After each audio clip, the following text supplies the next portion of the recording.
የመድፈኞቹ ደጋፊዎች ከማንቸስተር ዩናይትድ ሽንፈት በኋላ አርቴታና አርሰናል ላይ መጫዋቸው እጅግ ያልተገባና አሳፋሪ ድርጊት መሆኑን በርካታ የቀድሞ የአርሰናል ተጫዋቾች እየተናገሩ ይገኛሉ።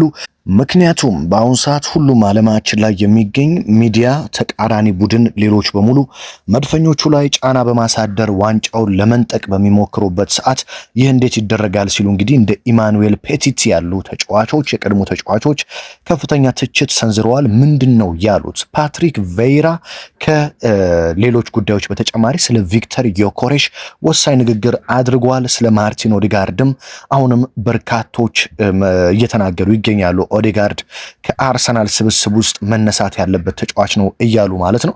ለምንድን ነው ይህንን ያሉት? ምክንያታቸው ምንድን ነው የሚለውን ጨምሮ መድፈኞቹ አሁን ከፍተኛ ጫና እየደረሰባቸው ነው። ዘንድሮ ደግሞ ዋንጫ የማምጣት ግዴታ ውስጥ ናቸው። እንዴት አድርገው ይህንን ይወጣሉ የሚለውን ጨምሮ የዕለቱን ወሳኝ ስፖርታዊ ጥንክር እንግዲህ ወደ እናንተ ለማድረስ ነው የተገኘሁት። አብርሃም ፍቅሬ ነኝ። ውድ አድማጭ ተመልካቾች እንደተለመደው በአማራ መልኩ መረጃዎች ወደ እናንተ ይቀርባሉ። ከእናንተ የሚጠበቀው ያዳመጣችሁ ላይክ፣ ሼር እና ሰብስክራይብ ማድረግ ብቻ ነው። 27000 ሰብስክራይበሮችን አፍርተናል። ወደ 30000 እየተጠጋን ነው። ለዚህም ከልብ ላመሰግናችሁ እወዳለሁ። በቀጥታ ወደ መረጃዎቹ ለውሰዳችሁ። መድፈኞቹ እንግዲህ በዘንድሮ የውድድር ዓመት ፕሪሚየር ሊጉን በጣም በወጣ አቋም እየመሩ ይገኛሉ። ብዙዎች በነገራችን ላይ አርሰናል በተለይ ሲሸነፍ አርቴታና ቡድኑ ላይ ትችት በመሰንዘር ይታወቃሉ። ትችት ጥሩ ነገር ነው፣ መጥፎ አይደለም። ነገር ግን አንዳንዶች ከትችት ባለፈ ስድብ አዘል ንግግሮችን ሲናገሩ በተለያዩ ማህበራዊ ሚዲያዎች እንደዚሁም በሬዲዮ መገናኛ ብዙሃን ጭምር እንሰማለን። በነገራችን ላይ አርሰናል ዘንድሮ ከ30 በላይ ጨዋታዎችን አድርጎ ብታምኑም ባታምኑም የተሸነፈው 3 ጨዋታዎችን ብቻ ነው። ይህ ማለት በጣም ትልቅ ቁጥር ነው።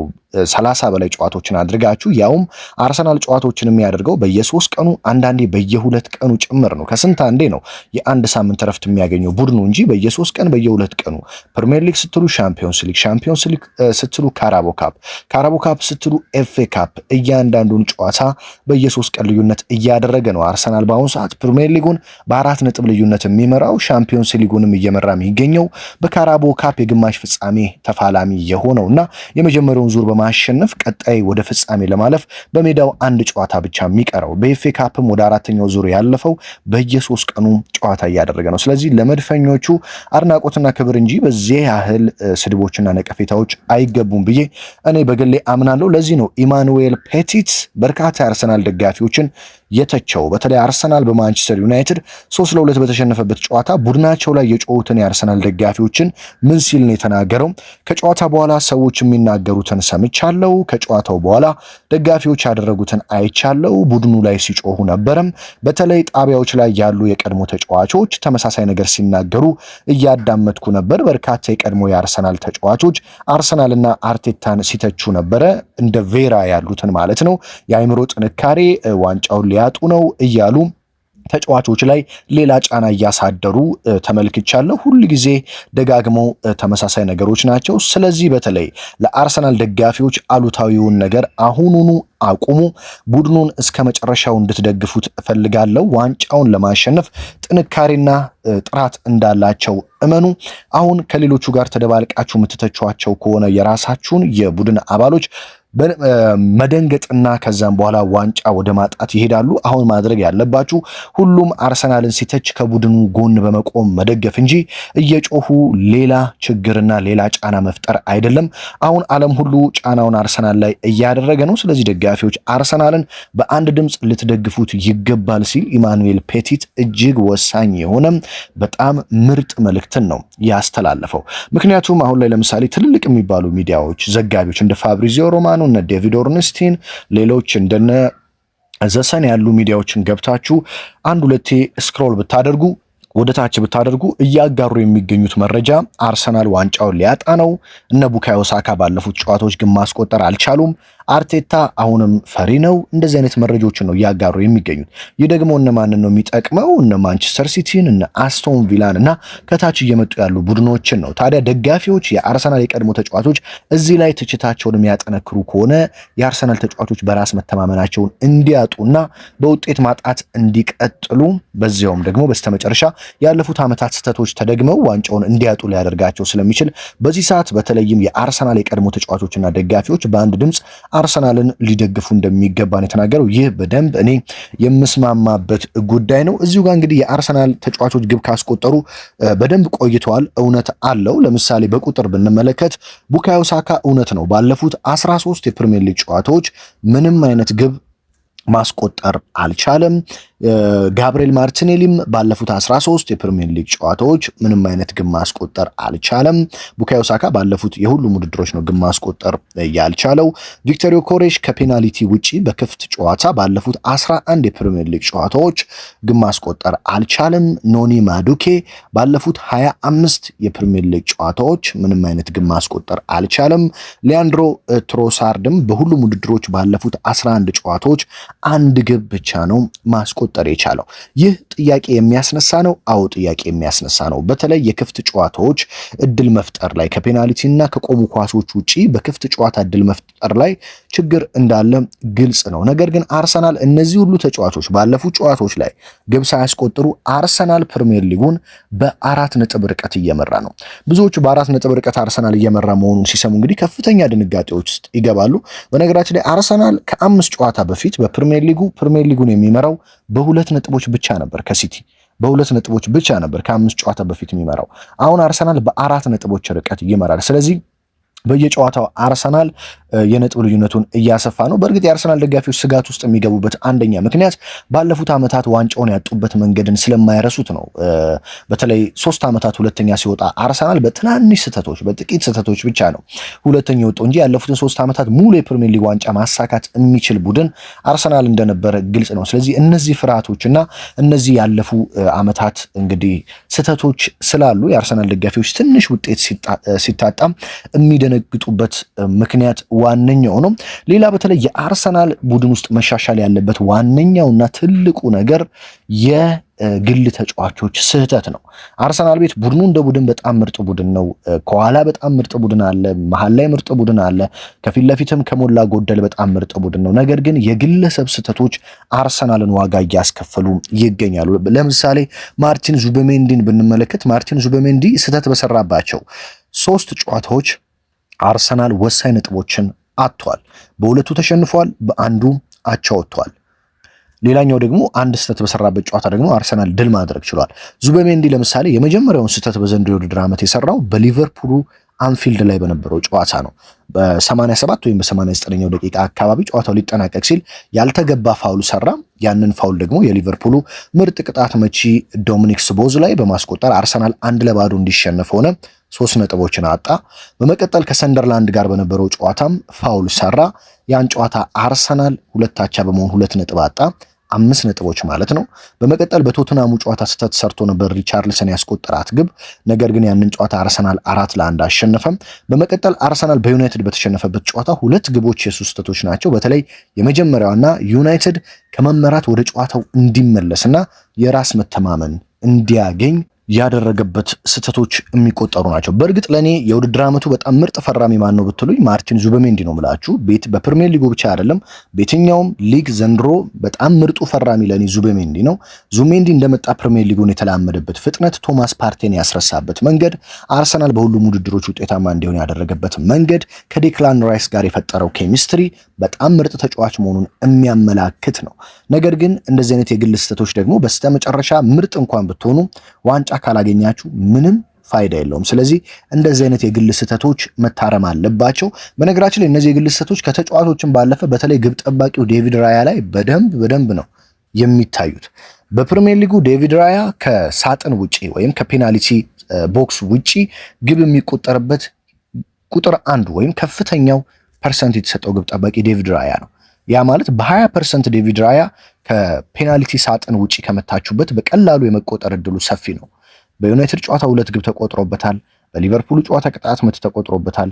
ሌሎች ጨዋታዎችንም ብትመለከቱ ከፍጹም ቅጣት ምት ውጪ የሚሞከሩ ኳሶችን ለማዳን በእጅጉ ሲቸገር ተመልክተን እናውቃለን። ስለዚህ ዴቪድ ራያ፣ ዙሜንዲ፣ ሳሊባ የመሳሰሉ ተጫዋቾች ስህተታቸውን ማረም አለባቸው። ብዙዎች ማርቲን ኦዴጋርድ ከአርሰናል ስብስብ ውስጥ መነሳት አለበት እያሉ ይገኛሉ። በእርግጥ ማርቲን ኦዴጋርድ ወደ አርሰናል ስብስብ ከጉዳት ከተመለሰ በኋላ አርሰናል በርካታ ነጥቦችን እያጣ ይገኛል። ይህ የማይካድና የማይሻር እውነተኛ የሆነ ቁጥራዊ መረጃ ነው። ኦዲጋርድ በተጎዳበትና ኤዜ ቋሚ ሆኖ በሚጀምርባቸው በነበሩ ጨዋታዎች አርሰናል አንድም ጨዋታ ሽንፈትን አላስተናገደም ነበር። ነገር ግን ኦዴጋርድ ከተመለሰ በኋላ በርካቶች አርሰናል ነጥቦችን እያጣ ነው፣ ይህንንም ያምናሉ። የቀድሞ የእንግሊዝ ብሔራዊ ቡድን አጥቂ ዳረን ቤንት ነው ሚኬል አርቴታ በፍጥነት ማርቲን ኦዴጋርድን ከመጀመሪያዎቹ 11 ተጫዋቾች እንዲያስወግድ ጥሪ ያቀረበው ማለት ነው። የአርሰናል ካፒቴን ከመሃል ሜዳ ላይ ምንም አይነት ነገር እያቀረበ አይደለም። ስለዚህ አርቴታ በፍጥነት ኦዴጋርድን ከ11 ተጫዋቾች ከቋሚ ተጫዋቾች አስወግዶ በኢዜ መተካት አለበት ሲል የቀድሞ የእንግሊዝ ብሔራዊ ቡድን አጥቂ ዳረን ቤንት ተናግሯል ማለት ነው።